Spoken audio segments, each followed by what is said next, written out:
Jadi orang-orang ya sayanglah, ini kawan-kawan kita Wahabi, sayang sekali Salafi.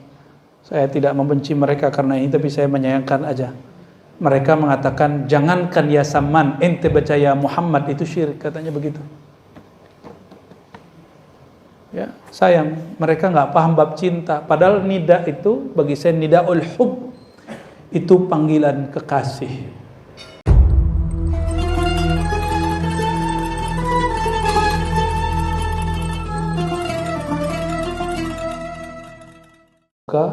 Dari Syekh Saman di kitab An-Nafahat Al-Ilahiyah.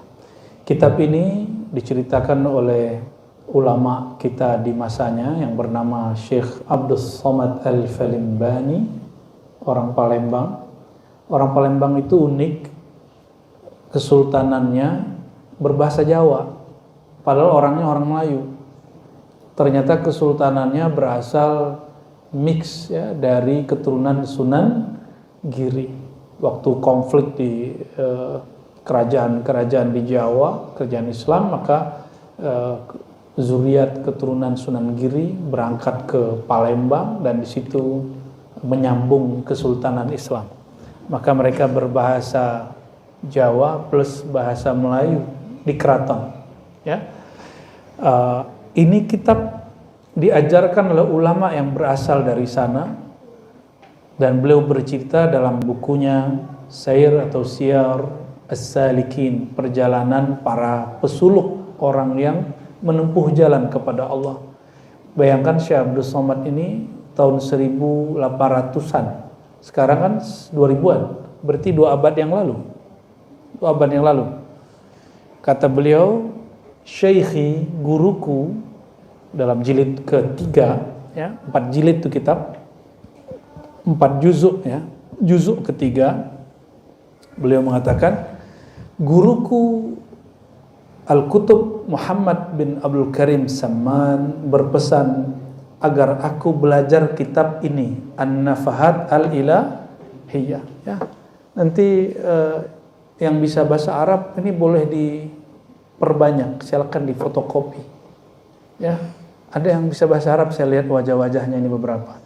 Termasuk mu'alim ribat ya. Fotokopi ini kitab ya. Ini kitab sudah disebar luas PDF-nya. Atau kalau ada yang dermawan nih, perbanyak aja nih. Taruh di sini agak 50, selesai ngaji taruh lagi. Jangan dibawa pulang, biasanya bawa pulang enggak balik-balik. Ya. Nanti diperbanyak nih kitabnya. Siapa kek? Jangan itu lagi yang berderma, yang lain lah. Siapa kayak ya? Orang yang menyokong ilmu, maka Allah akan beri keberkahan rohaninya, karena ilmu adalah sifat Allah Subhanahu wa taala, ya. Nah, di sini ini kitab dipesankan oleh Syekh Saman, pengarang kitab ini. Saya carilah siapa, apalah kitab ini. Ternyata yang berpesan itu pengarangnya sendiri. Guru langsung dari Syekh Abdul Somad Al-Falimbani. Apa kata beliau? Kamu ngaji kitab ini kepada asistenku, Syekh Abdurrahman Siddiq. Termasuk Syekh Muhammad Arsyad Al-Banjari itu disuruh ngaji kepada orang yang sama.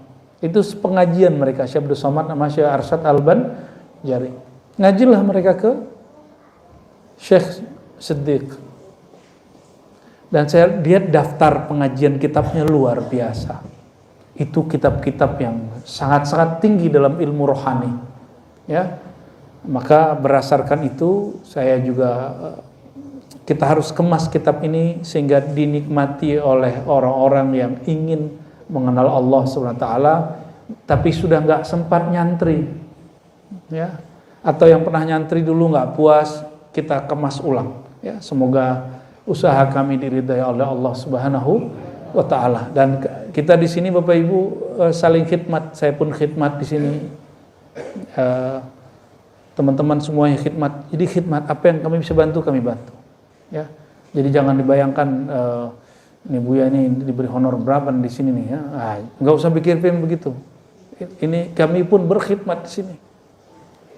Kita hanya berharap Allah ridho. Karena ridho Allah enggak bisa dibeli. Ya. Ridho Allah itu hanya dapat diundang. Acara ngundang ridha Allah itu berbuatlah yang Allah suka, sehingga Allah melirik. Sekali dilirik oleh Allah, selama-lamanya orang itu dilirik dengan rahmatnya. Nah, jadi sekali antum mencari perhatian Allah, Allah melirik, melihat orang ini, maka selama-lamanya dia mendapat rahmat Allah. Gitu ya. Jadi kita kalau senang dapat lirikan orang yang cantik, yang gagah, itu nggak abadi. Tapi Allah yang maha indah, yang maha gagah, sekali dia memberikan perhatian, insya Allah sampai mati kita dapat husnul khatimah. Nah, beliau buka kitab ini dengan solawat. Ini solawat yang sangat berkah sekali. Assalatu wassalamu ala abdizzat. Semoga solawat dan salam tercurah kepada hamba zat yang mulia, yang sempurna, Rasulul Asma, Rasul penyampai nama-nama, wasifat dan sifat Allah, Al-Ab Al-Awwal, ayahanda pertama di alam semesta. Jadi kalau ada solawat yang saya ajarkan, yaitu solawat abati Rasulillah. Assalatu wassalamu alaika ya abati, ya sayyidi, ya abati, ya Rasulullah. Itu rangkuman dari ajaran-ajaran beliau ini, yang diperoleh secara sesuai dengan metode ini, ya. Jadi itu bukan bid'ah. Ini didapat dari cara-cara beliau-beliau ini semua, ya. Itu bukan saya rangkai-rangkai, Pak. Karena kita nggak boleh buat-buat solawat. Membuat-buat solawat itu bid'ah. Solawat itu mesti dari Nabi SAW, atau diriwayatkan dari para wali, atau diilhamkan oleh malaikat, atau diilhamkan langsung oleh Allah Ta'ala, atau orang itu berjumpa ruhaniyah baginda Nabi Muhammad SAW. Itu bid'ah menurut versi Sufi. Jadi bagi Sufi kalau nggak ada yang begini itu berbid'ah. Makanya jangan heran ada kitab-kitab yang isinya solawat, tapi solawat itu nggak ada di kitab hadis. Karena solawat itu didapat dengan cara yang tadi, ilham dari Allah, mimpi ketemu Rasulullah, atau ketemu rohani, nggak perlu mimpi, ilham malaikat, apalagi tadi diriwayatkan dari para aulia. Baru yang kelima riwayat ahli hadis. Ini kenapa orang thariqah, para sufi, majelis-majelis tarekat, solawatnya banyak, kok nggak muncul di kitab ahli hadis? Dan apakah ahli fikih memperkenankannya? Karena ahli hadis nggak boleh larang, karena ahli hadis bukan ahli fikih, kecuali dia ahli fikih, dia belajar ilmu hukum. Kita cek, ternyata Imam Nawawi dalam kitab Idah Manasikil Hajj wal Umrah, di ujungnya mengajarkan solawat yang nggak ada di kitab hadis. Itu berdasarkan pengajaran wali Allah yang mengajarkan beliau. Imam Syafi'i dalam kitab beliau Ar-Risalah mengajarkan solawat yang beliau dapat ilhamnya sendiri, tentu dari Allah. Ada, jadi beliau ngajarin itu. Oleh karena itu Bapak Ibu, ini yang disebut bid'ah menurut para sufi yang tidak berdasarkan yang tadi. Ya, jadi nggak boleh saya pintar bahasa Arab nih terus saya buat-buat sholawat sendiri, nggak boleh, Pak. Dan itu nggak bisa diangan-angankan, ya. Buka sejadah, zikir sebentar terus dipikir-pikirkan, gitu, diundang-undang, dirasa, nggak bisa. Dia memang hadiah. Hadiah ini tidak bisa dikira, kapanpun bisa datang. Ya. Jadi beliau Imam Syekh Samman menyebut Nabi dengan sebutan apa? Abduzzat, Rasulul Asma wa Sifat. Yang keempat, Al-Ab Al-Awwal, Abi pertama, ayahanda pertama. Kalau di Simtiduror apa yang didoa? Al-Ab Al-Akbar, ayahanda tertua, terbesar. Ya, kalau dalam kita dalam sholawat masyisiyah, al-hijab al-a'zam, hijab teragung, gitu ya. Jadi istilah ini cara memahaminya harus ngaji yang disebut Ma'rifat Nur Muhammad. Nah, nanti kita buka kajian itu di sini yang boleh dibuka. Karena kajian Nur Muhammad itu ada yang boleh dibuka, ada yang nggak boleh dibuka. Yang saya sebarkan selama ini di sosial media oleh teman-teman, itu yang boleh dibuka, Pak. Banyak yang nggak boleh dibuka. Ya, yang nggak boleh dibuka itu secara umum. Dia mesti bersuluk, dia mesti ditalkin, baru boleh dibuka ini barang. Jadi sebenarnya di luar itu saya punya majelis yang sifatnya ngaji duduk di rumah, dimanapun. Kadang-kadang kita kemana buka, ya. Kalau di rumah ada whiteboard, pakai whiteboard kita buka. Karena di situ muncul asrar-asrar yang nggak boleh dikeluarkan secara serampangan. Jadi yang saya ajarkan itu, kalau kata orang, kok kamu buka rahasia? Loh enggak, itu bagi kami masih kulit, sorry. Bukan belagu, bukan. Emang guru saya bilang itu masih kulit tuh Ar-Razi. Dulu kita kira itu udah rahasia. Jadi ketika saya memahami semua rangkaian itu, beliau bilang, yang ente pahami itu baru kulit. Wah, kita yang tadi sudah jumawa, sudah melangit rasanya, itu langsung down lagi, ingin ngaji lagi. Ternyata ada langit di atas langit. Nah itu pegang-pegang itu ya, ada langit di atas langit.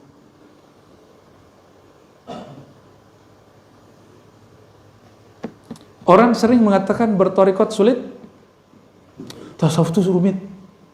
Iya, tapi bagi siapa? Coba, ini pembukaan beliau. Wa ba'du fa inna tariqal qaumi sa'batul maram illa ala man waffaqahu Allahu min zallatil aqdam. Nah, kita bagian mana nih? Jadi kalau ada ustadz, kiai, habib bilang tasawuf itu ribet, jangan-jangan dia termasuk kelompok yang ini nih. Apa pembukaan sang wali? Beliau ini disebut gelarnya Kutubul Aqwan, kutub alam. Kutub alam itu maksudnya apa? Porosnya alam. Makanya dulu Syekh Abdul Somad ini disebut nida, bukan doa. Kata Syekh Saman, kalau kalian ada masalah dimanapun atau ada ombak, panggil aja nama saya. Nanti kalian ingat Allah. Maka ketika Syekh Abdul Somad masuk naik kapal, dulu kan gak ada pesawat, Pak. Kalau di pesawat turbulen, nah ini ombak. Ya Saman, langsung tuh berhenti tuh ombak. Cuma dengan rasa menyebut ya Saman, ingat zikir kepada Allah yang diajarkan Syekh Saman, bukan berdoa meminta kepada Syekh Saman, ya. Kita kalau butuh sesuatu manggil istri, manggil anak, atau istri manggil suami, bang, itu syirik nggak? Bang Toyib gitu.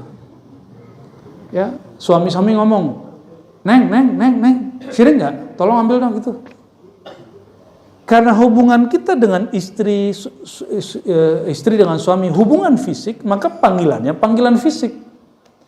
Seorang murid ketika dia ada masalah, hubungan dia dengan gurunya hubungan kolbu, hubungan ruhani. Maka ketika dia memanggil, yang memanggil kolbunya. Bukan dia sedang memanggil minta tolong dalam pengertian menyembah, berdoa, enggak. Itu panggilan ini. Duhai kekasihku, duhai guruku, gitu. Kalau ke pasangan, kekasihku. Syirik enggak manggil bini kita? Nama bini siapa, Pak? Hah? Yun gitu. Manggil Yun boleh, bilang manggil ya Saman nggak boleh.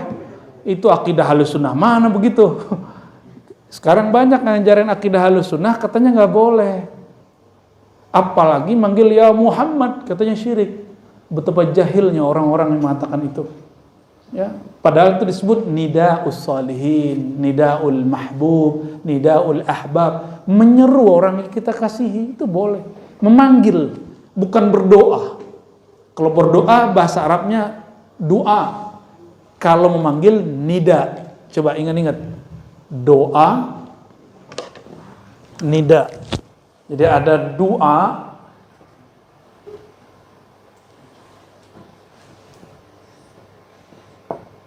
nah, doa hanya kepada Allah. Tapi kalau yang tadi apa? Nida, memanggil. Jadi ini terjemahannya bisa juga menyeru, ini juga menyeru, tapi bedanya ini menyeru dalam rangka menyembah, ini memanggil dalam rangka hubungan relasi makhluk. Ini nida. Beda ya?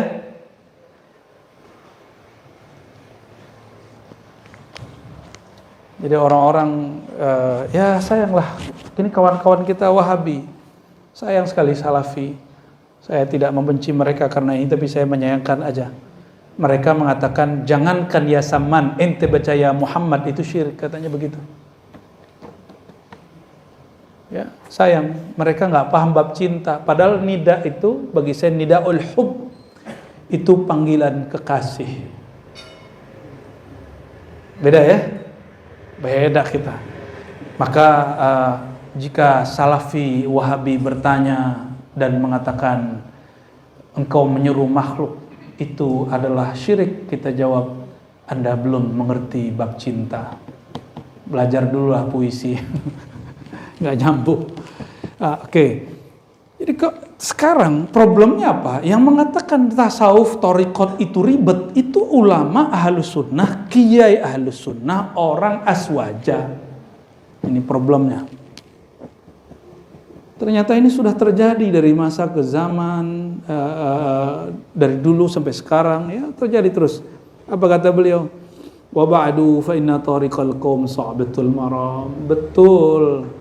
Tariqatnya sufi ini sa'batul maram. Untuk mencapainya sulit. Tapi ini baru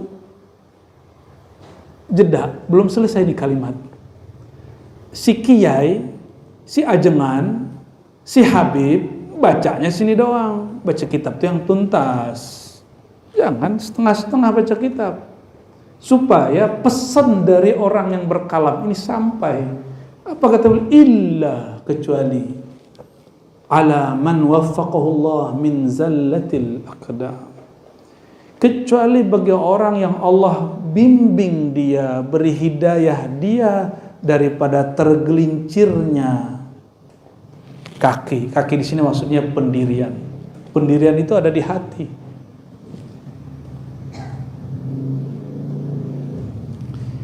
Itu yang pertama, pengecualian. Jadi orang yang dapat hidayah berarti berhijrah nih. Kalau mau menghijrahkan diri setiap saat, pasti orang ini tidak akan mengatakan tasawuf susah. Ya. Alhamdulillah kami al-fakir, kata orang kitab A susah, enggak ada susahnya. Susah itu ente nggak mau baca gitu aja. Baca jangan baca sendiri, pakai guru dong bacanya.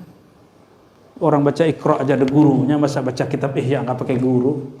Saya guru Ihya saya banyak, guru hikam saya banyak, guru thariqat saya banyak, sehingga kita ngambil kunci-kunci mereka dan ini kita kemudian formulasikan. Saya temukan metode sendiri, ini cara baca kitab yang cepat begini. Sehingga nggak ada kitab yang sulit. Antum nggak bisa bahasa Arab, baca kitab bahasa Arab ya sulit. Ini yang ribut, yang ribet, bukan ribut. Orang bisa baca kitab, bilang kitab tasawuf ribet. Kiai yang mengajarkan ilmu syariat bilang belajar tasawuf ribet. Ini kemudian menjadi masalah. Dan dia mempengaruhi orang awam. Ya. Sulit nih, sulit. Enggak ada sulit.